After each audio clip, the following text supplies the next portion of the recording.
Sleep is something that I feel like we can all agree is vitally important to our everyday lives. It really has such a large impact on our moods, our health, our behavior, and really more than I think most people realize. But I feel like the world we live in and the world that's really being shaped right now, sleep is almost becoming less and less important. You hear people all the time say things like, I'll just sleep when I'm dead. And on top of that, you really see society putting up these barricades so people really do not get the amount of sleep that they really need. From schools and jobs starting earlier than they probably should, to midnight being a good last time to check our emails. I've always been someone that's really understood the importance of sleep, but I've almost really put it on the back burner, I guess you could say, and it's something I've really never prioritized. I've always been that type of person that believed you could sleep 4 or 5 hours and you can just push through, I guess, the pain, for lack of a better term. You can just push through the tiredness. You're not actually tired, it's just how bad you want it. It's mind over matter. And this is gonna be a little bit of a different video, but I honestly think this is going to be one of the most valuable videos I have ever made since I started making YouTube videos. And in this video, I really want to debunk some of the myths surrounding sleep, and hopefully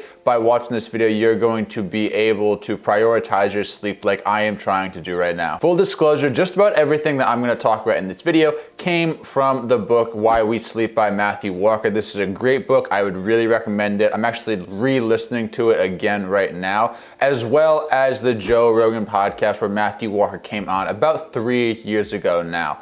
But I really think if you listen to that and you read that book, you're really going to understand sleep a lot better, because by doing these two things, it really started to put into perspective for me how important sleep is and how much we're essentially killing ourselves if we are not getting adequate amounts of sleep. So hopefully you guys do get a lot of value out of this. I really hope this puts into perspective how important sleep is, and I hope you get an adequate amount of sleep tonight after watching this video. So if you do, make sure to drop a like on the video. That really helps out the channel and really helps the channel grow. The first myth about sleep that we're gonna talk about is you can just get 4 to 5 hours of sleep. You're gonna be completely fine, and it just depends from person to person how much sleep you actually need. So Matthew Walker talks about in his book how each person should get between 7 and 9 hours of sleep. And we've all seen the Kobe Bryant quote that really says, what time do you go to sleep?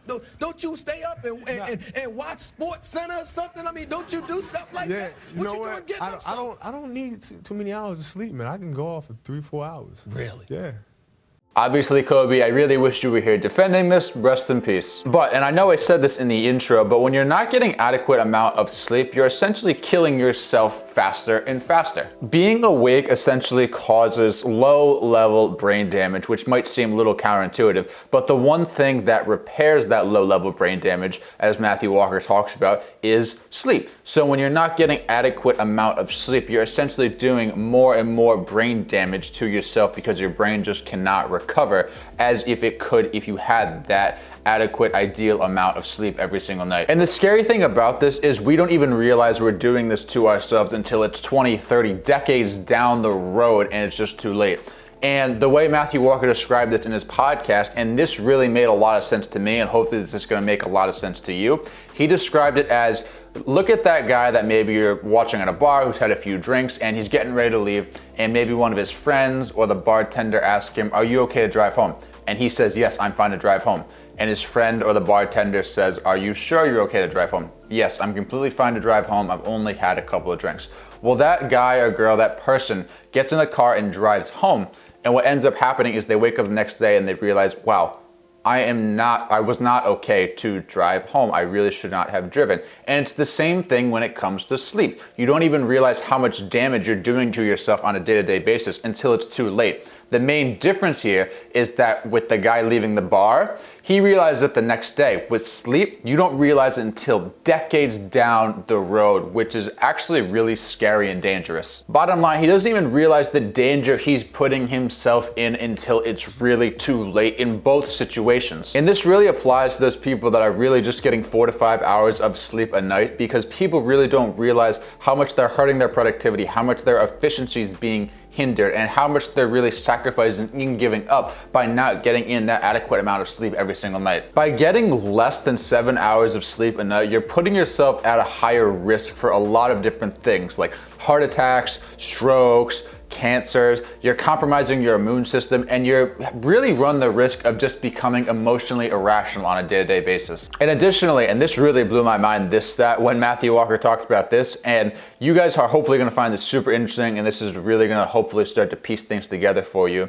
But when you get 6 hours of sleep instead of 7 hours of sleep, your rate of physical exhaustion essentially decreases immediately by 30%. Let's say you get 7 hours of sleep and you decide you want to run 10 miles, and that's the most you can run without essentially killing yourself. And that's literally it, like you're about to throw up once you're done running those 10 miles. Well, let's say you go back again and you try to run 10 miles the next week. So everything's the same diet, like nothing different has happened. You just reduced the amount of time you slept the night before from 7 hours to 6 hours.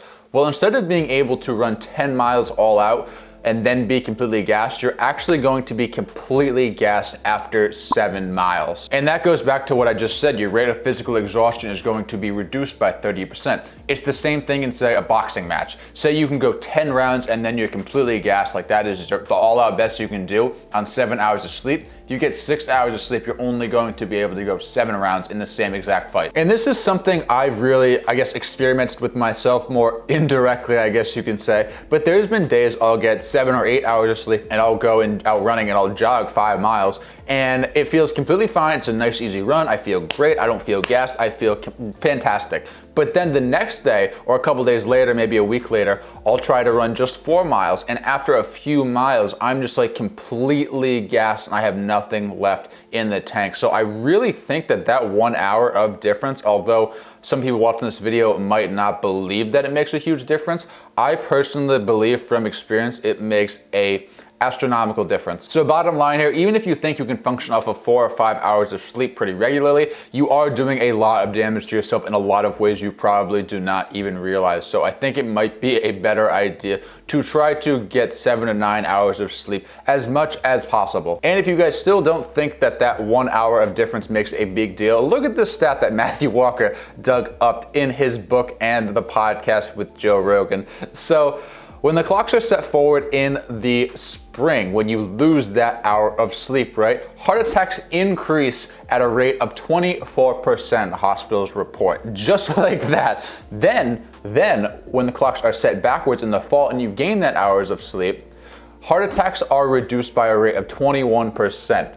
Mind-blowing, I know. The second myth about sleep, and this is going to be more of a quicker one here, is that you can catch up on sleep. So you hear people say a lot of the time, I had a long week, I didn't sleep much, I want to catch up on sleep this weekend. And this might seem a little bit counterintuitive, but say you did have one of those weeks, one of those long weeks, and you really wanted to go catch up on sleep. Well, you're going to sleep longer, but you're not necessarily going to get that sleep back. And the way Matthew Walker describes it, and I think this is a great analogy here, is that you can't accumulate debt when it comes to sleep and pay off that debt when you have the money or the time to sleep. Say for example, you sleep 8 hours Monday through Friday. Then on Saturday, you sleep 4 hours. Then on Sunday, you sleep 12 hours. Well, you still got that 8 hours of sleep every single night, but you're not going to get that sleep back that you lost on Saturday. And in fact, you're going to only get 50% back of what you lost on Saturday,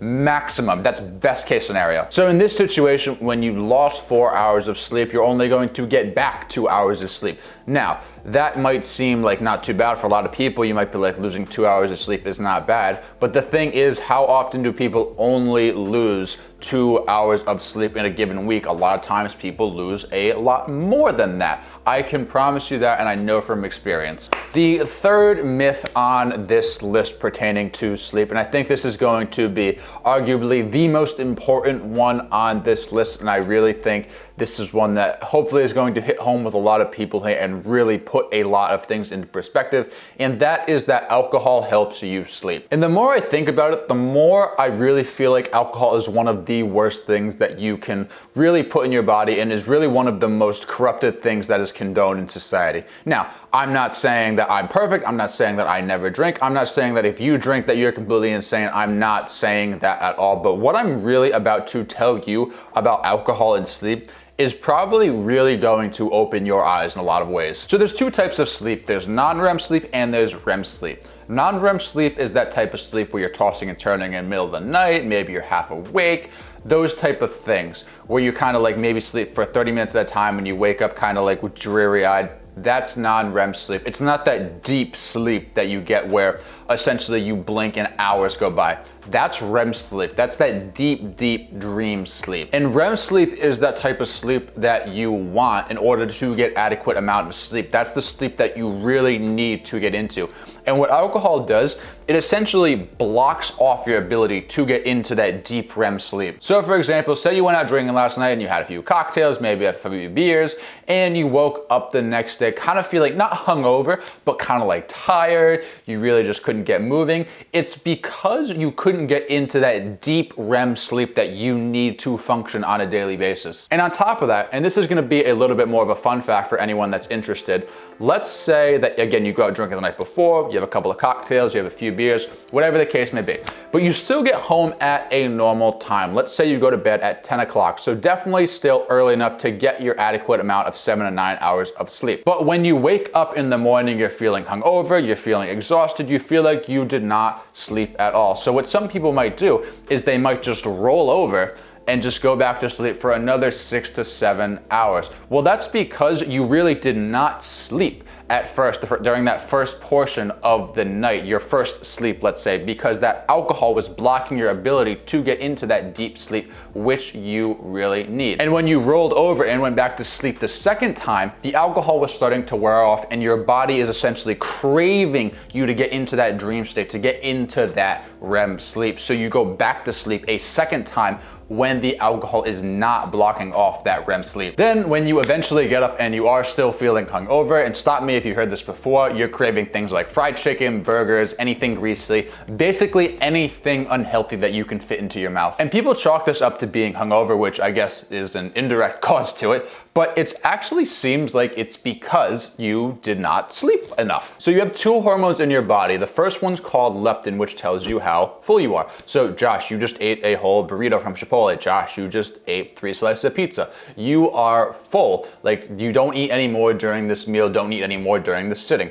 And the second one is called ghrelin, which tells you how hungry you are. So Josh, you haven't eaten in 12 hours. You haven't eaten since that oatmeal you had for breakfast. Bro, it's time to feed us. And what happens when you don't get enough sleep, leptin is severely suppressed and ghrelin runs wild. And on top of that, when you really have a poor sleep, it causes you to make very poor decisions, which is why when you're hungover on a very small amount of sleep, you really crave all of these unhealthy foods because leptin is essentially unconscious. And this would still be the case if, say, you didn't go out drinking and you just got 5 hours of sleep per night. Matthew Walker talks about how the average person who gets 5 hours of sleep a night compared to someone who gets at least 7 hours of sleep per night consumes an extra 200 to 300 calories per day, which over the course of the year is 10 to 15 pounds. And this is a very big part of the reason why people say if you're trying to lose weight, you need to make sure you're getting a good amount of sleep. The fourth myth about sleep up on this list is that caffeine doesn't do anything for me anymore. I can have it at any hour and fall asleep. Now, I don't think people understand how caffeine really affects you, and I'm going to try to put that in perspective and explain it as simply as possible. So your brain has this chemical called adenosine. It's known as the sleepy chemical. And the second you wake up in the morning, there's more and more adenosine generating, accumulating in your brain, and it's going to continue to accumulate throughout the day. And the only way to get rid of this adenosine, the only way to really suppress this adenosine